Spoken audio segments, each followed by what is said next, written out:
Hi friends, welcome to NITI foods. Multi millet cookies எப்படி பண்ணுறதுன்னு பார்க்கலாம். ரூம் டெம்பரேச்சரில் இருக்க பட்டரை நல்லா பீட் பண்ணிக்கோங்க. இது கூட ப்ரௌன் சுகர் ஆட் பண்ணி அந்த சுகர் நல்லா கரைஞ்சி மிக்ஸ் ஆகிற வரைக்கும் மிக்ஸ் பண்ணிக்கோங்க. இது கூட நம்ம ராகி, கம்பு, கோதுமை ஆட் பண்ணி நல்லா டவ் போல் ரெடி பண்ணிக்கலாம். இதை ஃப்ரிட்ஜில் ஒரு 15 மினிட்ஸ் வச்சு எடுத்துக்கலாம். இதை நம்மளுக்கு ரோல் பண்ணி தேவையான ஷேப்பில் நம்ம கட் பண்ணி எடுத்தோம்னா நம்மளோட குக்கீஸ் ரெடி ஆகிடும்.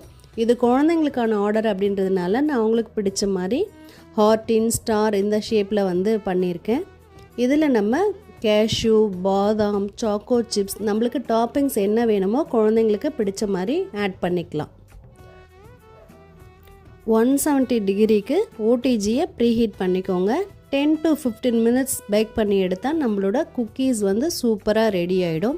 ராகி, கம்பு குழந்தைங்க டைரெக்டாக சாப்பிட மாட்டாங்க. அப்போ நம்ம குக்கீஸில் இன்ஃப்யூஸ் பண்ணும்போது குழந்தைங்க சாப்பிடுவாங்க. அது ஹெல்த்தியாகவும் இருக்கும், டேஸ்டியாகவும் இருக்கும். ஸ்க்ரீனில் தெரிகிற வாட்ஸ்அப் நம்பரில் உங்கள் ஆர்டரை ப்ளேஸ் பண்ணிக்கோங்க. தேங்க்யூ.